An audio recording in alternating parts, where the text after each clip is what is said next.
The Joplin City Council meets tonight. We'll break down what's on the agenda. Vice President Harris heads to Guatemala to address immigration to the U.S. The FDA approves a new drug to treat Alzheimer's disease.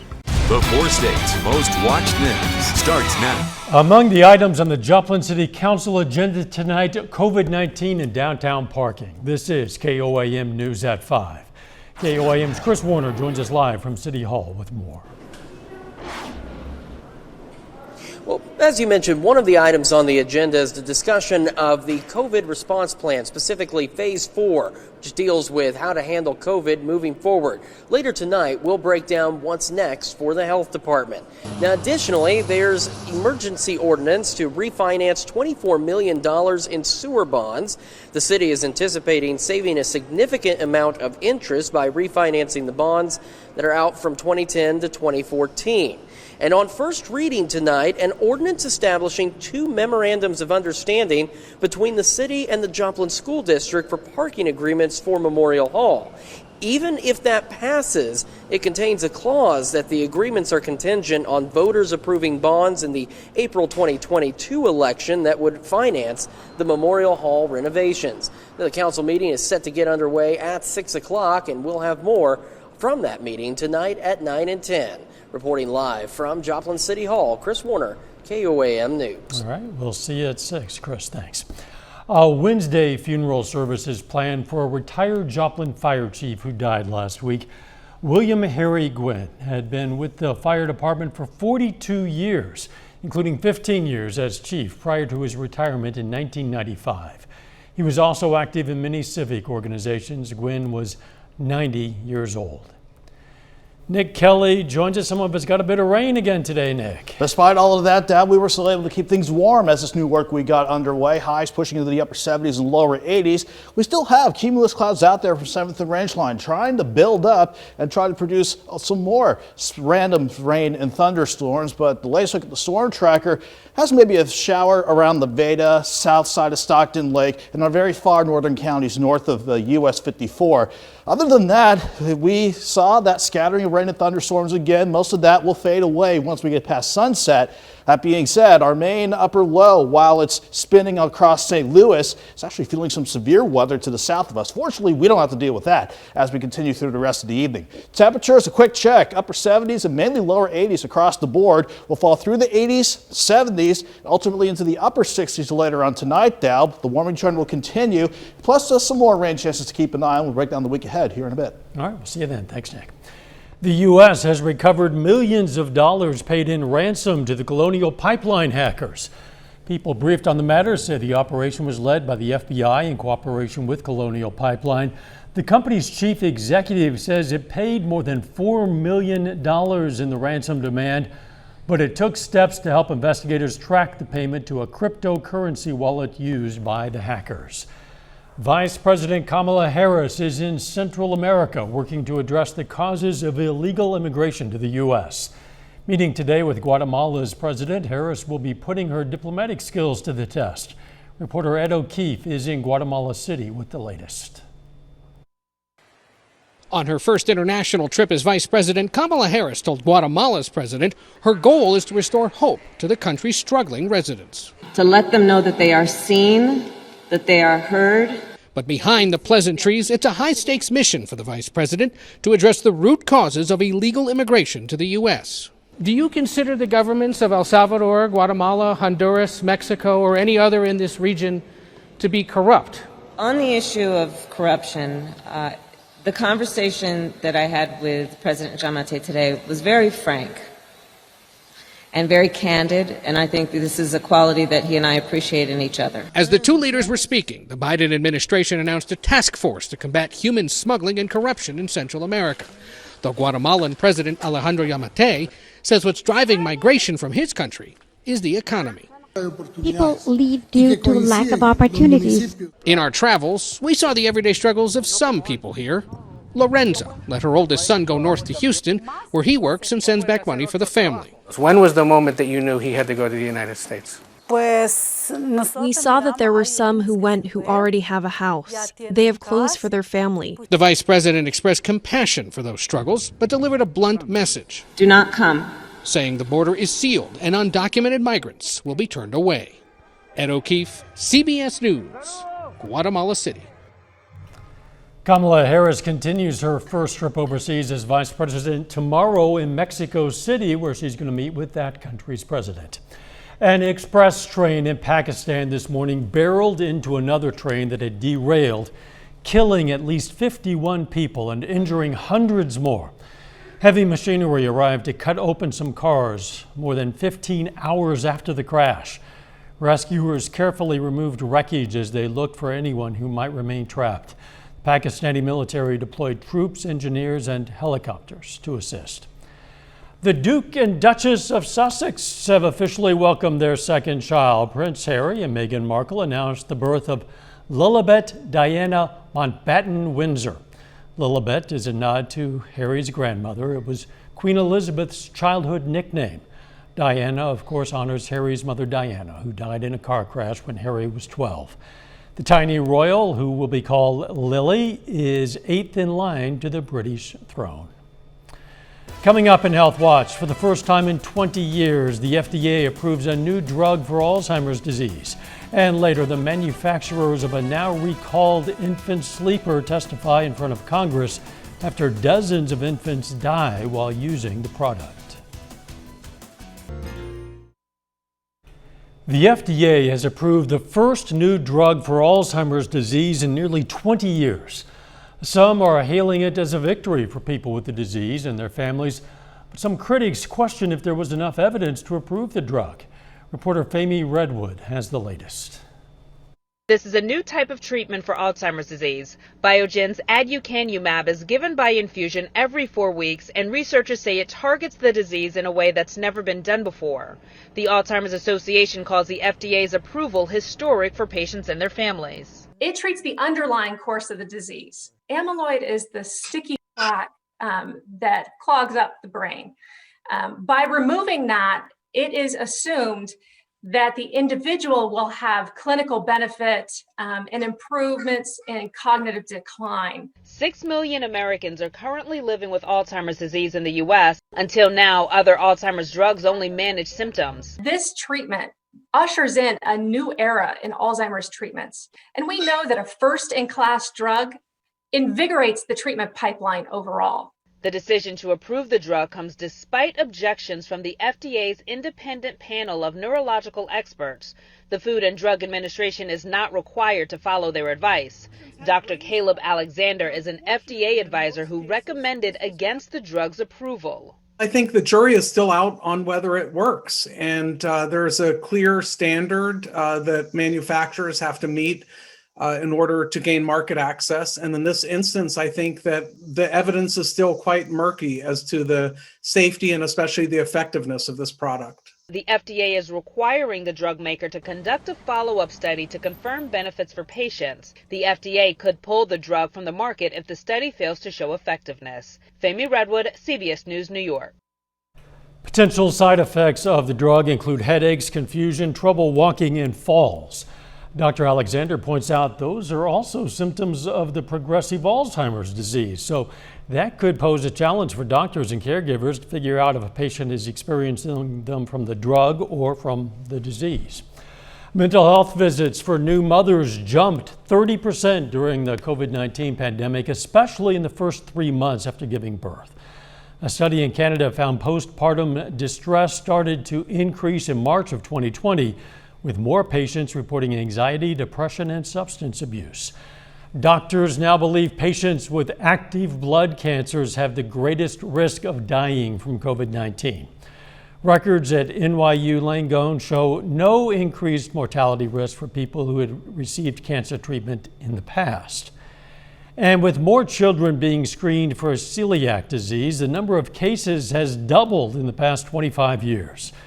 Researchers in Italy now believe 1.6% of the global population may be affected by that autoimmune disease, which is treated by removing gluten from the diet. That is a look at today's health news. A little bit later, area kids get a chance to learn about sports and activities for any age.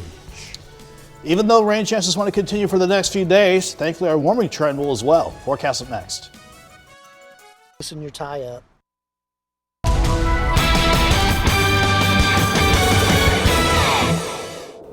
We had scattered rain and storms picking up once again today, but despite that, we thankfully stayed warm as we continue through this early part of the month of June. Highs back in the upper 70s and lower 80s so far. And again, that was despite the scattering of rain and thunderstorms we saw once we got past the lunch hour and certainly going into the afternoon. No big rain amounts, at least across a big swath of the area. 0.2 of an inch of rain on the average, but needless to say, if you got underneath any of these showers or storms today, you've had some pretty good downpours, which pushed your rain tallies up to maybe half an inch, maybe an inch tops, with some rain chances still to keep an eye on as we get this 5 o'clock hour still underway.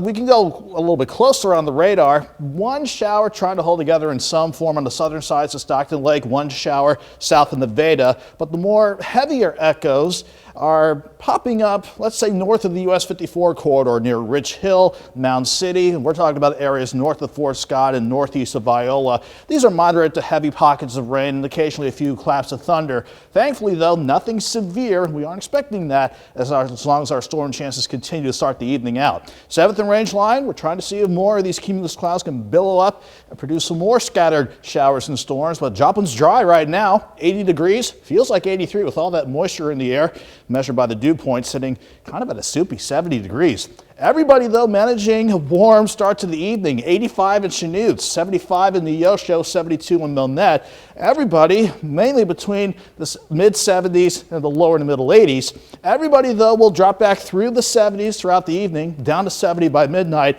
I'm thinking upper 60s for overnight lows tonight. In the meantime, while we deal with our usual bout of random afternoon storms, we're not dealing with any of the severe weather with the squall line pushing across the Louisiana-Arkansas border. It's not driven by anything at the surface. Still, we have high pressure over the Carolinas, the clockwise flow keeping that flow from the Gulf of Mexico oncoming. It's the upper level, still this persistent upper level low. It's slowly moving along, but as long as it's still nearby, that's why we had our rain chances today, and that's what helped respond to severe weather down to the south. Any scattered showers or storms still out there to start the evening, again, not expecting those to be severe. However, this time around, I wouldn't be surprised if we had a few showers, maybe a couple thunderstorms overnight, but nothing too crazy, very spotty. But once we get past a mild start in the morning, here's 5 o'clock tomorrow afternoon. We'll watch for, yet again, another chance for scattered rain and storms in the afternoon, with mainly heavy rain being the biggest threat. 67 in the morning, 78 by noon. High temperatures around 83. We can look at Wednesday morning. We should be dry overnight as lows drop back into the upper 60s. Then I think maybe we'll dodge some scattered rain and storms again on Wednesday, but we are going to press warmer with highs going back to 86 degrees. Let's go 88 Thursday with another shot for some random afternoon storms. 91, first time we put that number on the board for Friday. Staying near 90 on Saturday and upper 80s for Sunday and Monday. So we are keeping temperatures okay for the next few days now, but come later on this week, it's going to feel like summer for sure. Yeah, when you hit 90, that's kind of the point where you definitely feel yeah, like with the moisture still around, it's going to feel sluggish too. Oh boy, thanks Nick. Hey, sports are an important part of many kids' lives, but not all sports can be played as we get older than kids. Well, today some area kids learned about activities that they can do well into adulthood.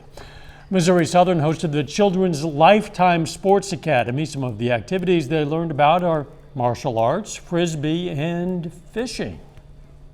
Years ago, I had a nephew that did this at Missouri Western State College in St. Joe and loved it. And I thought, we have got that, get that down here at Missouri Southern. And that's kind of how we started 25 years ago. Yeah, this is the 25th year that camp has been held.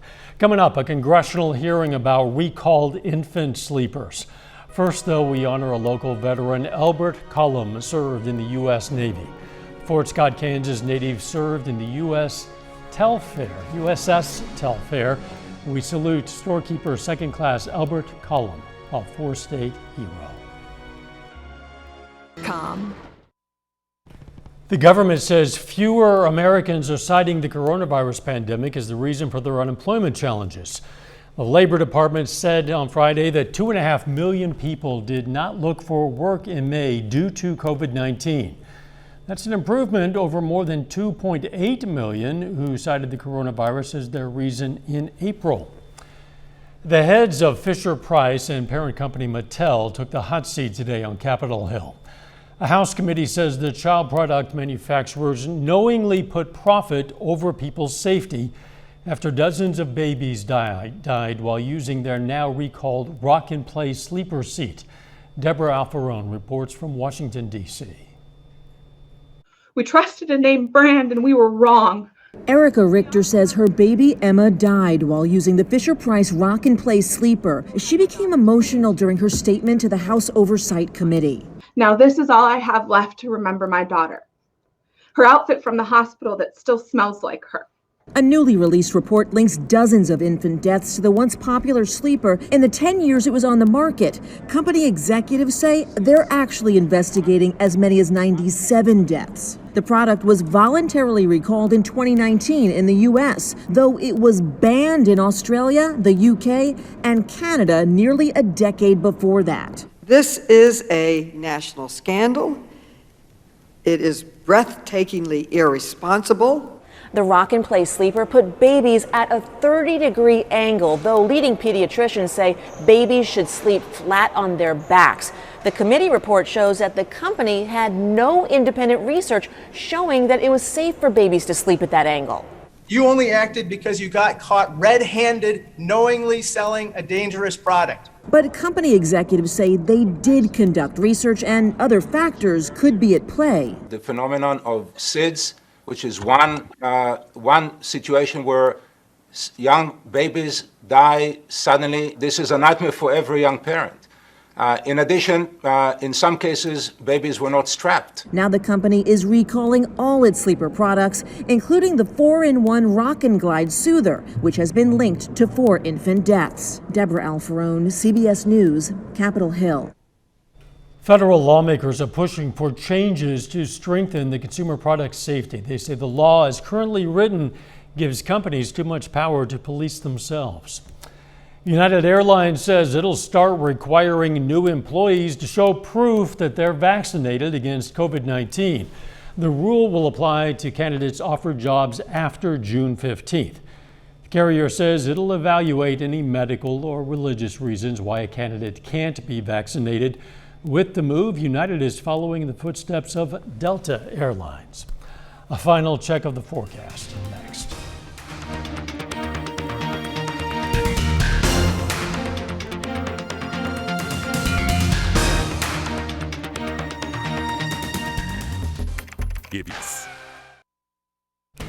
The CBS Evening News is next. Then on KOAM News at 6, Missouri Governor Parson signs a law to set up a prescription drug monitoring program in the state. Plus, the Area Agency on Aging announces when it will fully reopen all of its senior centers. And we're going to hear from an area wildlife expert on recent bear sightings in southeast Kansas. Yeah, stay with us for the CBS Evening News and then KOAM News at 6. A hero animal right here that sniffed out landmines in Cambodia over the past 5 years is retiring. Magawa, the African giant pouched rat, yeah, it's a rat, has found 71 landmines and 38 other kinds of bombs in his career. The little guy has cleared the equivalent of 56 acres of land, making it safe again after years of warfare in Cambodia. His handlers could tell that Magawa was slowing down a little bit, so he's being taken off the dangerous duty to enjoy his golden years, apparently with a banana and such things. Who knew rats could be put to that use? I wonder what all the training goes through or involving that. That's amazing. It is. You know, they've been lab rats, so to speak, for years, and now I guess they can also search for mines. The weather.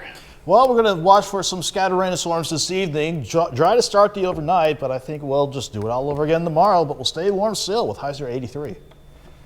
Thanks for joining us. CBS Evening News is next. We'll see you at 6. In the meantime, let's take care of ourselves and each other and make it a great evening.